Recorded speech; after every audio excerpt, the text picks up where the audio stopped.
মালদার মানিকচক ব্লকের গোপালপুর গ্রাম পঞ্চায়েতের বালুটোলার বাসিন্দা রেজ্জাক হোসেন।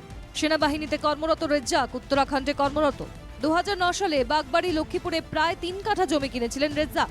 জওয়ানের অভিযোগ, দলীয় প্রভাব খাটিয়ে তৃণমূলের সংখ্যালঘু সেলের সহসভাপতির স্বামী আনারুল হক তার জায়গা জোর দখল করে নিয়েছে।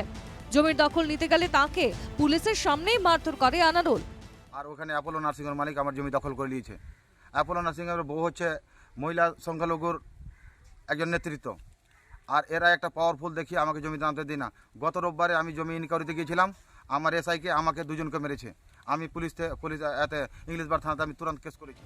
যদিও জওয়ানের অভিযোগ উড়িয়ে দিয়েছেন আনারুল। ওইখানে কোনো জমি নেই। ওইখানে আমার 2012 সাল থেকে আমি একটা জায়গা কিনে শোরুম বানিয়ে ব্যবসা করছি এবং ওখানে বসবাস করছি। বিগত দিনে এখন পর্যন্ত কেউ এসে বললো না যেখানে আমার জমি ছিল। বিজেপির কটাক্ষ, এভাবে আমজনতার জমি কেড়ে নেওয়া তৃণমূলের কালচার। তৃণমূল সরকারের আমলে সাধারণ মানুষ থেকে সেনাকর্মী কারও সুরক্ষা নেই।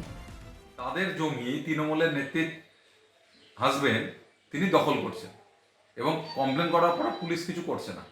এর থেকে বোঝা যাচ্ছে যে আমাদের পশ্চিমবঙ্গে আইন শৃঙ্খলাটা কোন জায়গায় আছে এবং তৃণমূলের অঙ্গুল হেলেন ছাড়া পুলিশ কোনো কাজ করে না।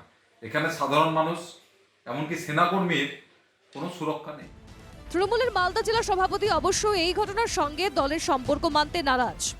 এখন অনেকে একটা জমিকে 3 বার বিক্রি করে দিচ্ছে, এমনও লোক আছে। জমি ব্যবসার সাথে যারা যুক্ত আছে বা যারা কিনছে, একবার জমি কিনে নিচ্ছে আরেকবার বিক্রি করছে। পুলিশ তদন্ত করে দেখবে ঘটনাটা কি ঘটেছে। হতে পারে যে যিনি জমির মালিক তিনি হয়তো 3 বার জমি বিক্রি করে দিয়েছেন, বা হয়তো কোনো জমির দালাল ঢুকে গিয়ে এখানে অশান্তি সৃষ্টি করার চেষ্টা করা হচ্ছে। এই ঘটনায় তৃণমূল নেত্রীর স্বামীর বিরুদ্ধে অভিযোগ দায়ের করেছেন সেনাকর্মী। ইংলিশ বাজার থানার পাশাপাশি বিষয়টি জেলা পুলিশ সুপার ও বিভিন্ন দফতরকে জানিয়েছেন তিনি। এখন দেখার একজন সেনাকর্মী নিজের জমি ফেরত পান কিনা। মালদা থেকে সুমিত ঘোষের রিপোর্ট, এনকেটিভি বাংলা।